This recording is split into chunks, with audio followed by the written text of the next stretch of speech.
Okay, let's see what we can do to. Let's see what we can do. Okay.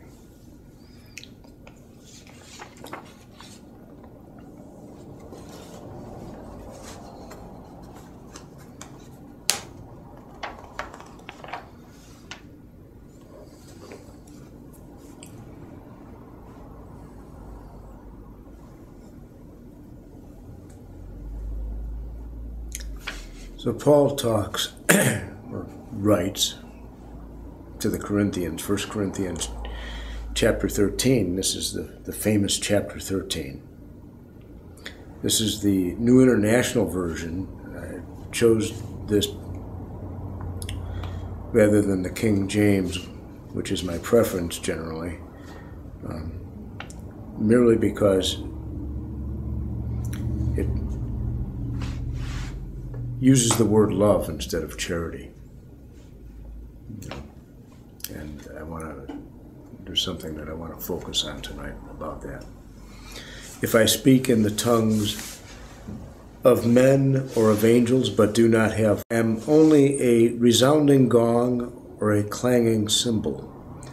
If I have the gift of prophecy, and can fathom all mysteries and all knowledge, and if I have a faith that can move mountains, but do not have love, I am nothing.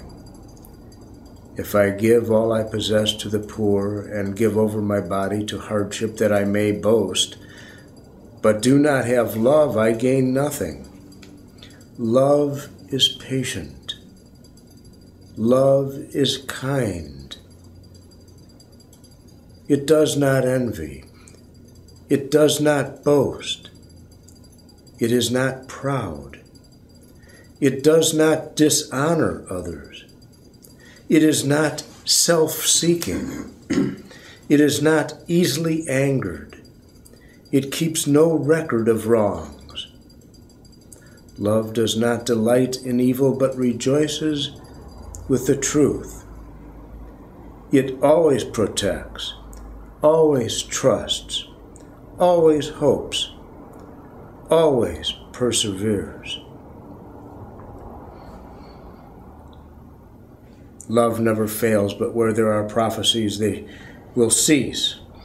Where there are tongues, they will be stilled. Where there is knowledge, it will pass away. For we know in part and we prophesy in part, but when completeness comes, what is in part disappears. When I was a child, I talked like a child, I thought like a child, I reasoned like a child. When I became a man, I put the ways of childhood behind me. For now we see only a reflection as in a mirror, but then we shall see face to face. Now I know in part, then I shall know fully, even as I am fully known.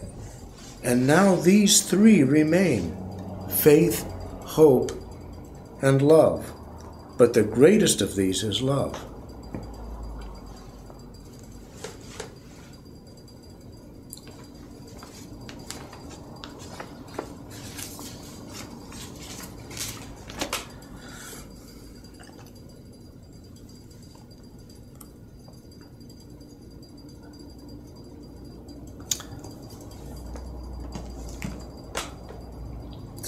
As I had mentioned before, earlier, I'm going to talk a little bit about this business about social justice and what that means for people and so on. And we may be able to open it up to more of a group discussion or not. I don't know yet, but I certainly want to prime the pump of our thinking about this, because there's a lot coming through.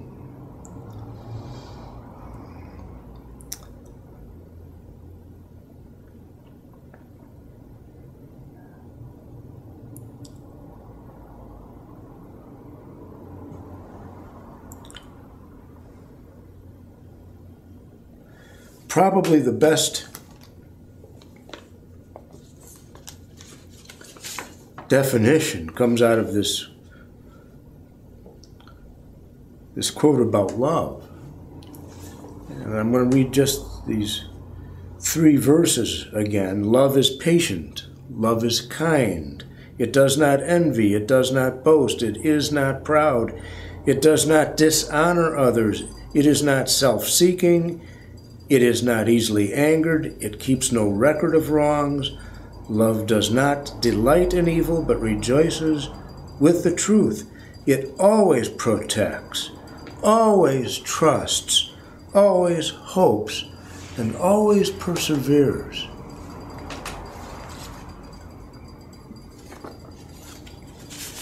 Okay.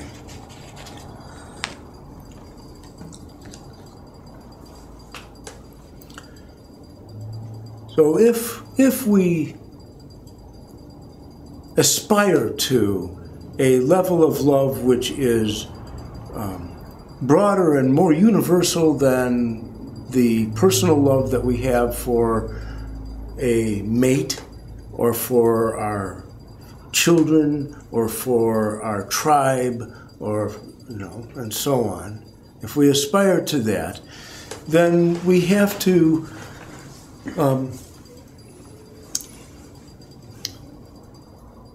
see what it is in us that prevents us from experiencing that love, that movement of God's caring and life support. Right? And so there have been efforts made by those men and women of goodwill to do what is necessary on different levels of society and government and interrelationships to make it easier for those who are least likely to be experiencing, to be on the receiving end of that love, to be supported and cared for, right? So this is where the civil rights movement came from, and this is where we have civil liberties of various kinds. Not that the laws themselves are going to do anything other than provide a safety net while mankind is catching up, consciousness-wise, hopefully to provide some kind of, succor, a balm to apply to the wounds of those who are afflicted. And so every time that there's been a protected class added to the Civil Rights Act, people would grouse about it because they'd feel like, well, what's next? Who else is going to be added? A number of years ago, I was asked to be a guest speaker at the Fair Housing Conference of Oregon in April. Every April's Fair Housing Month, and I was asked to talk about the impact of the changes to the protected classes, right? And so we had there were 5 protected classes that started out back in the 60s and with the Civil Rights Act, and it was race, religion, national origin, ethnicity. Did I say religion? and then they added later on, and more recently, sexual orientation and familial status, whether you have children or not, whether you have a family unit or not, handicap status. And so it was right at that point that I'm standing in front of this group of people, most of them landlords, and talking to them about the protected classes and how important it is to be able to make sure that we are treating everyone fairly and giving everybody equal access to the things that we had for them, apartments or rental homes or whatever it was, and that was how important that was. And there were people that were grousing about it and saying, well, man, they just keep adding one after another. Pretty soon everybody's going to be on there. And I said, that's exactly the point. That's exactly the point, right? Everybody should be in a protected class. But until that time, you know, we go for the groups that are being brought to our attention, where the spotlight of our focus is showing us that this grouping of people are being systematically underrepresented in their accessibility, having access, equal access under the law. Okay. Wouldn't it be wonderful if we didn't have to have protected classes? It was just an assumption that everybody was, of course you'd treat everybody the same. Of course you'd be opening your neighborhoods to whomever, right? But the kickback, the blowback on this was that people are saying, well, what about me? I have rights too. And I would rather not have those people, there's always those people, whoever, there's those all the time. I would rather not have those people living next to me, right? Don't I have rights? I worked hard, I bought my house, it's a neighborhood, this is the way that neighborhood was when I bought it, and doggone it, now you want to bring them into it? Are you not trampling all over my rights? And so we have to kind of look at a metric to apply to these issues that come up. Busing was a great example, you know, another one, well, you know, or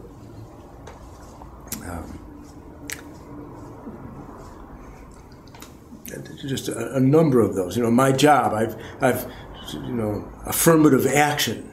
You know, we're going to put somebody into this position, or we're going to give somebody an opportunity to go to college who may not have had the same,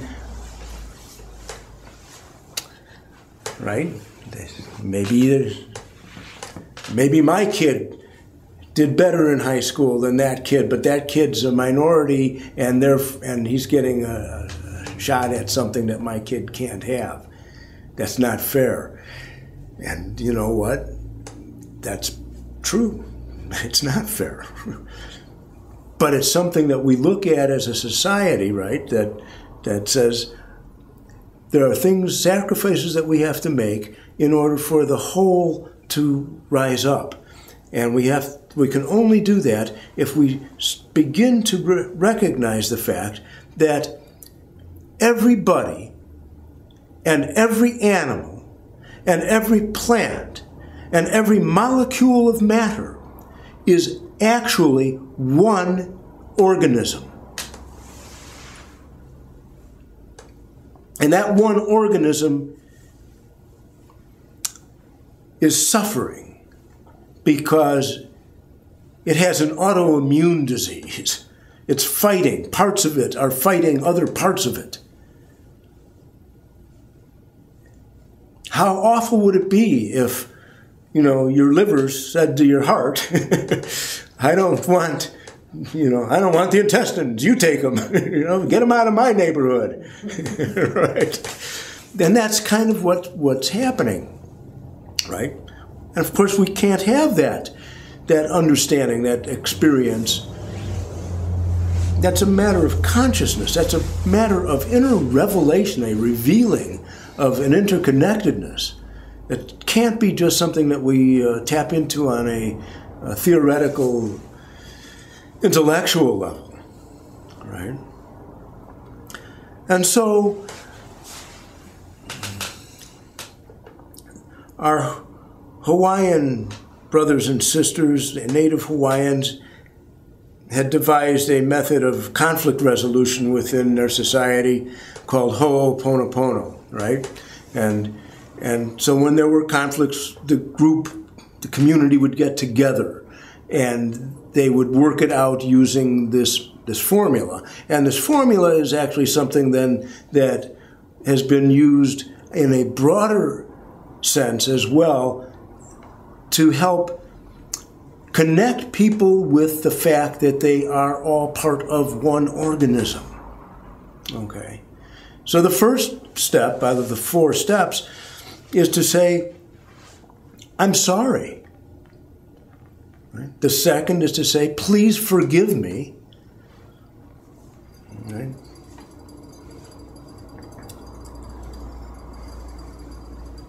The third is to say thank you. And the fourth is to say, I love you.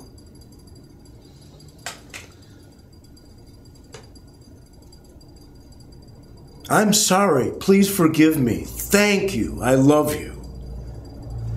Now,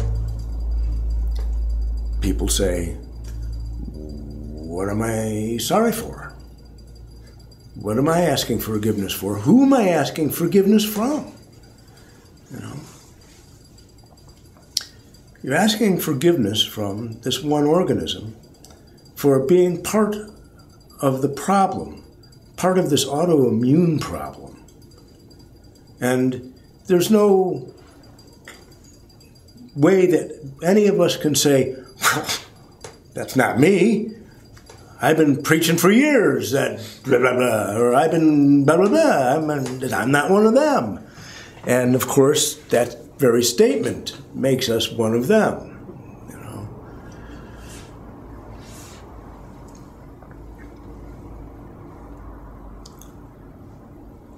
So when I was a young man, I was in Vietnam. I was in the infantry. We were in the jungles for 14 months. And I saw things which were, that most people would wish that they'd never saw, right? That you can't unsee. People behaving in ways that were subhuman. And I was given, and I don't know how else to say it, I was given to understand the need to own everything that everybody did. I never had anybody in the sights of my rifle. I never pulled the trigger and saw a person go down. But I had to own it. For every body that was out there, on whatever side, I had to own it. And I did. And so when I came back from that and we're getting off of the planes at airports and people are lining the aisles and spitting on GIs as they're coming by and calling them baby killers and all that kind of thing. I'd already done that. I was there already. That wasn't a traumatic thing for me, right? Nor did I suffer from any kind of post-traumatic disorder because I had owned it. And I'm not saying that everybody that has PTSD is somehow separated themselves from the atrocities that were committed. And I'm not talking about necessarily, I mean, there were atrocities. But just the fact, just being there, supporting it, being part of it, acquiescing, just saying, I don't want to be here, but I will be here. I can't not be here. I don't have whatever it takes, or for whatever reason, I'm not going there. I'm not standing up against this. I'm going to be part of the machine. You see what I'm saying? Is that there's something magic that happens in the owning of it. To be able to say, I'm sorry. Please forgive me.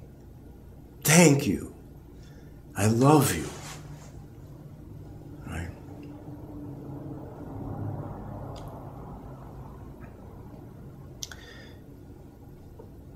Then the arguments about, well, Black Lives Matter and, well, Blue Lives Matter, well, all lives matter. I'm not going to say Black Lives Matter because all lives matter. And all that becomes specious. Of course, Black Lives Matter. Of course, it's important for us to take the people who are being persecuted unevenly and make whatever sacrifices we need to do to be able to say, I'm sorry, please forgive me, thank you, and I love you. Is it fair? No, my parents didn't own slaves. My parents weren't even on this continent to own slaves. You know, I'm a first generation American, right? I didn't do a lot of stuff personally, but I know that when I look at the condition of the world, not just in my immediate world, but in the broadest sense of it, that it didn't get that way by itself. Every last one of us who thinks and emotes and has belief systems and acts in selfish and self-centered ways created that world. Every one of us can say to that world, to the whole organism, I'm sorry, please forgive me. Thank you, I love you. See, this just opens up the heart. It removes the blocks that we have. It eliminates the need for protected classes. Because when we're in that space, of course we're going to want this person next to us. Why? Because they are part of us and we are part of them.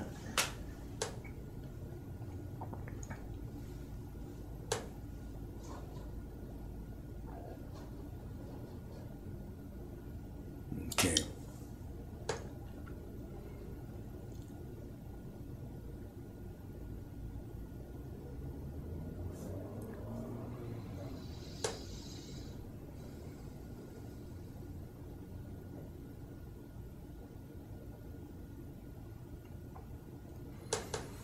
Now, when we make affirmations in our spiritual life, we take on, we assume that which we wish to be.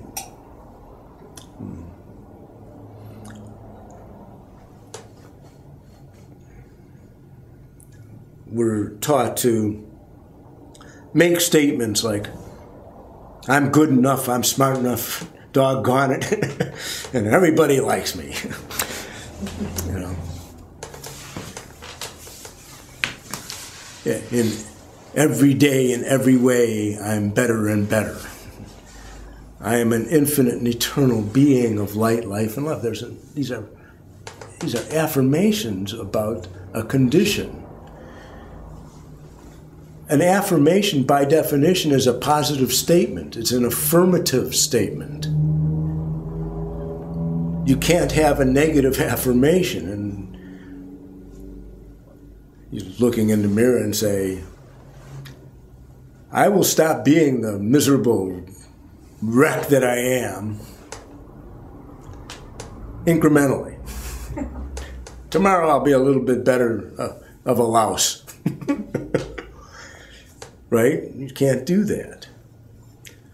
And as part of this organism that we're in, we can't do that for each other, and we can't do that for the world at large or the conditions that we encounter. We can't be part of the problem and part of the solution. If you are in an affirmative frame of mind, then you are a vision holder for the direction that we are going. If you stop that and say, but wait a minute, look at what they're doing. Look what this person's doing. Look at the condition of the world and rail against it and get angry about it and reactionary, then you're that person standing in front of the mirror saying, yeah, I know I'm a real screw up, but I'm getting better. I'll get better. And that's that. You know, or worse, say, you disgust me when you're looking at me. You disgust me.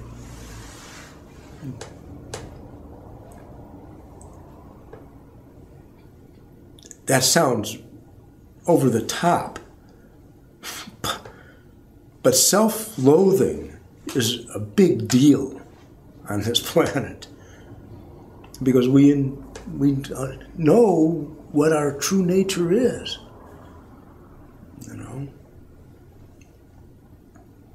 And we slip into that negative way of looking at, taking that course correction. When you're sailing or whatever, all of a sudden you realize, oops, I'm just a little bit off course. Just need to make a little course correction here. Oftentimes it's just a little thing. Sometimes it takes a while for that little change that you made to bring the ship in the direction you want it to go.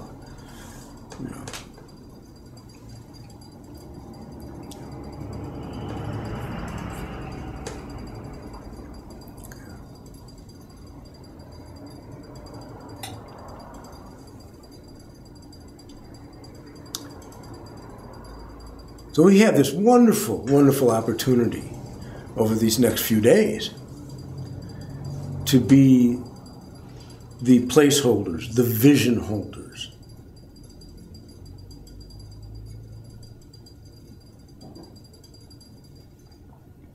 People are hitting the streets and they're upset about one thing or another, and they are going to try to voice their concerns in whatever ways they can. And most people aren't aware of any alternative than to shake their fist in anger, protest.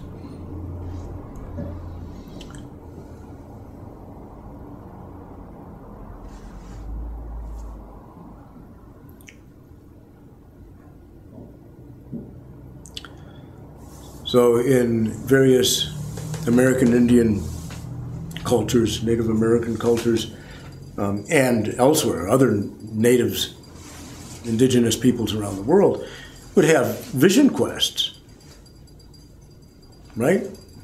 Young people in the tribe would get to a certain point and they'd say, okay, go out and have a vision quest, and whatever it took.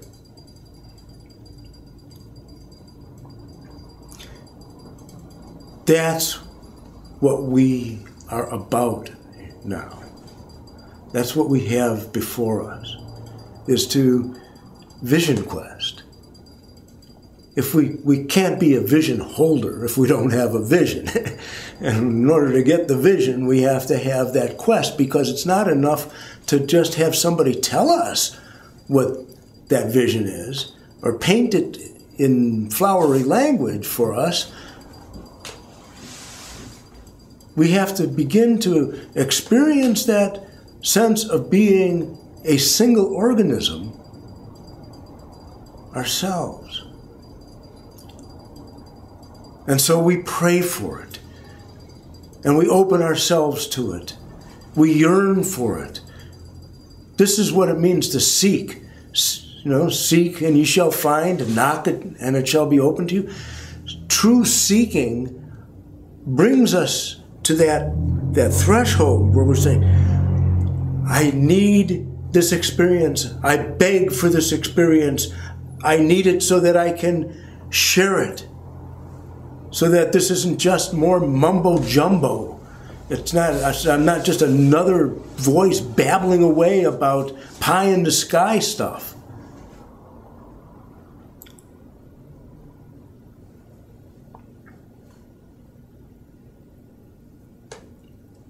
With that vision and holding it, we are part of a powerful army, a powerful force on earth.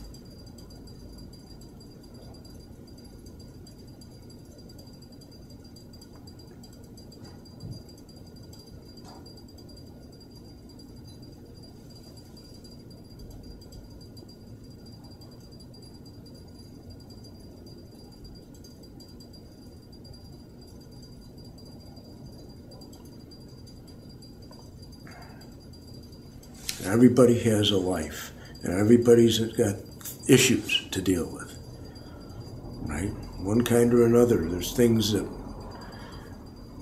take our attention and our energy.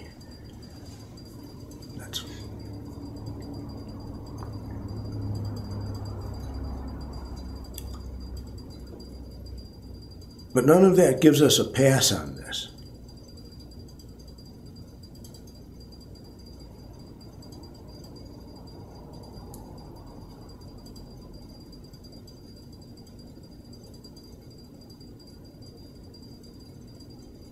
Use the conditions of your life. Use the circumstances of your life as your spiritual practice. Let the intensity of what you're going through drive you into the arms of the infinite. Life on earth is tough duty. It's intense. So there's no shortage of things to drive you into those arms. You don't have to make something up. If you're experiencing some smooth sailing, then let that smooth sailing take you.